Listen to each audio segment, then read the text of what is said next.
Hey friends, happy Friday. Thanks for joining us for this 13 Plus FastCast. I'm Anna Orsini. And I'm Carson Courier. We hope you're having a great day so far. We do want to begin with some breaking news out of Washington, D.C. After a third vote for House Speaker, we still do not have one. Jim Jordan is the Republican nominee and early this morning vowed to continue in the race for Speaker. In the third round, he received 194 votes, losing even more support. In the first vote earlier this week, he received 200 votes. Democratic candidate Hakeem Jeffries received 210 this round, once again earning every vote from his party.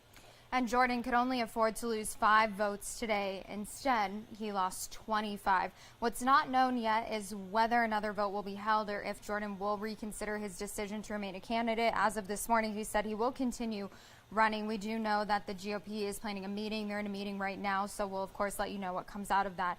But when former House Speaker Kevin McCarthy was elected earlier this year, it took 15 rounds of voting. So that's kind of what we could be in for, and going throughout the week, looking at those 3 rounds, the votes have gone down for Jim Jordan. So this is something we'll be keeping an eye on, of course, 4 weeks until the government shutdown. So a big story today out of Washington, D.C. Of course, nothing can really get done in Washington, D.C. until there is a new House Speaker. However, President Biden has revealed a breakdown of the aid package that he will be requesting from Congress. The president's request is expected to come in at more than $100 billion, which does include $60 billion for Ukraine. It would replenish the U.S. weapons stockpiles that were provided earlier.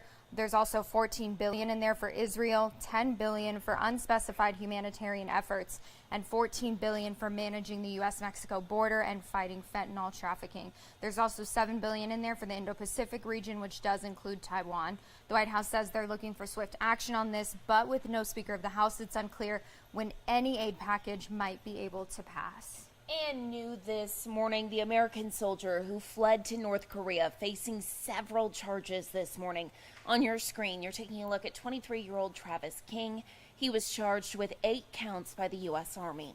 We're told desertion and child pornography are among a series of other alleged crimes.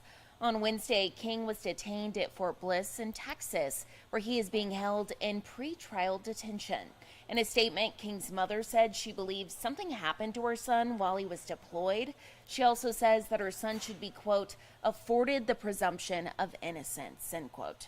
And another big story we are following today, another plea deal has been reached in the Georgia elections interference case. Trump-aligned attorney Kenneth Chesebro did accept a plea deal this morning. It comes after former Trump campaign lawyer Sidney Powell pleaded guilty yesterday. Chesebro is pleading guilty to 1 felony count, conspiracy to commit filing false documents. Fulton County prosecutors recommending that he serves 5 years of probation and pay about $5,000 in restitution. He also agreed, as part of this plea agreement, that he would testify at any future trials for the other defendants in this case, and that he would write a letter of apology to Georgia voters. Sidney Powell also agreed to similar terms to testify in any future trials and write an apology letter as well. If you remember, former President Trump and 18 others were charged in an effort to overturn the 2020 election results. These 2 trials were expected to get started next week. They asked for a speedy trial, but now that they've pled guilty, we won't see those trials next week. But again, 2 defendants in this case now pleading guilty and also agreeing to testify against the other defendants in this case. So pretty big news there out of Georgia this morning. And here at home this morning, Cox says that they are investigating 3 separate instances of vandalism that's now led to people without power, and that's without internet services, not power, internet services, but still honestly just as bad, because what do you want the power for? To use your internet to watch the TV. Very true. People not able to do those things. Exactly. And listen to this. The company is saying this has happened a couple of times within the last month. They say 3 times to be exact. Residents that we spoke to said they were frustrated by the lack of communication from Cox. They said it really goes to show how much we all depend on the internet every single day. I woke up and there was no TV, no internet, no text, no telephone, so it was quite odd. It was very frustrating because we don't realize how dependent we are. Checking our bank account, sending an email, working from home, just all the things we do, our entertainment. Now, in a statement, Cox said, quote, Cox personnel are conducting physical reviews of the miles of network in the Vail area, walking and monitoring the network to assure there is no additional damage. Cox also said they're working with the Pima County Sheriff's Department right now, as well as TPD, to try to figure out who exactly is doing this. And they said that they do intend to bring charges and prosecute those individuals or individual when they find that out. But if you happen to have any information, please reach out to 88 Crime, again happening 3 times in the last month. So pretty big deal and very frustrating for people living in Vail right now. Yeah, well, taking a look at our forecast, switching gears. It's good and bad. You know, you look at it and you're like, wow, next week is great. Today, though, not so great. The record 97. We're predicting right now, looking at 101 is what Mallory had for this morning. So well above that record by a couple of degrees. And hopefully, I mean, it's what, October 20th? Yeah, October 20th. Hopefully our last triple-digit day on the board. John Macaluso, I was talking to him yesterday for our 2:30 FastCast, and he said yesterday the latest 100-degree date, so this was before we broke it yesterday, of course, because we keep breaking records, but it was back, I believe he said 1929, something like that, which is crazy, so long ago. So yeah, I mean, why not just make now today the last triple-digit day in October? That's crazy. I didn't even know they kept records that long. 1929. Well, yeah. So hopefully it ends today, because looking ahead to next week, it looks a lot better. It looks like fall. It does, and it's going to feel like fall, especially after what we've had to deal with, and seeing 40% chance of rain on Tuesday, also with 77 degrees. Those overnight temperatures dropping as well down into the 50s. So it's gonna feel cool. It's gonna be a pretty significant shift. I know we were talking this morning. People who can kind of feel those, people like me who get migraines from the weather shifting. I mean, it's gonna be pretty significant. So prepare yourself for that. But something I think a lot of us have been hoping for. Also a potential for rain. Definitely something we don't see this late into October. So we will take that. Take what we can get. Well, taking a look at what is trending today. Maybe today has you feeling like, I might go take a dip in the pool. One guy who did not want to take a dip in the pool was this guy. This is a new resident at the Shed Aquarium in Chicago.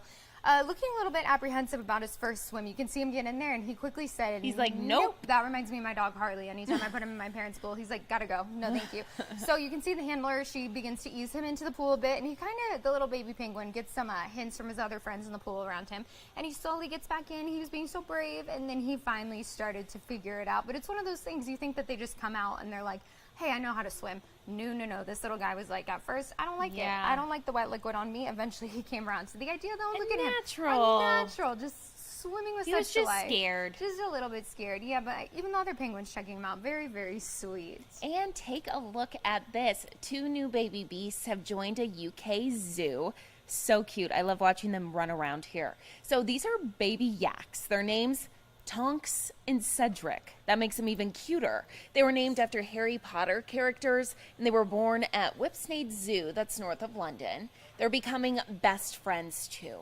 Once widespread throughout South Asia, wild yaks are now a vulnerable species. The successful breeding program at the zoo offers some hope for the future, and as you can see, those 2 yaks looking like they're just living their best lives, snuggling with their mama there. So definitely, we love just seeing baby animals, right? We do. I mean, that makes your day. So we do want to kind of come back on camera and just bring you guys a breaking news update that we just got into our newsroom. So we've learned that 2 American hostages are being released by Hamas. It is a mother and her daughter, and they're now being released. According to someone who's familiar with the negotiations and diplomatic source, they've actually been handed over to the Red Cross and are on their way out of the country. And they are on humanitarian grounds because the mother is in poor health, is what that source said. So this is, of course, a big story, wondering how many Americans have been held by Hamas for the last week or so, and of course wanting every American to get out safely. So we know that 2 American hostages are being released, again, a mother and a daughter. This is something that we'll keep an eye on throughout the day, obviously bring you the latest with that and the latest updates at 2:30, and just very thankful. I think a lot of us have kind of been wondering the past few weeks, are Americans down there and are they safe? Are they going to be okay? And so a little bit of peace knowing that at least 2 Americans are getting out today. So big story. We're going to keep an eye on that for you today, but we do want to leave you with a look out at Tucson, because hopefully, cross your fingers, do all the things. Whoever you pray to them that this is our last triple-digit day that we are going to see this year. Let's hope so. I mean, it's definitely going to be the latest one ever in Tucson's history. But, just breaking more records on a Friday. That's what I wanted. I regret saying that now. But thank you for joining us for this 10:30 FastCast. We'll see you back here at 2:30, of course, keeping you updated on everything that's happening in Israel and that release of hostages, American hostages from Hamas. So be sure to Join us back here at 2:30 if you're watching our noon newscast. We'll see you then. Have a great rest of your Friday. Stay cool, stay safe. We'll see you back here soon. Thanks for watching.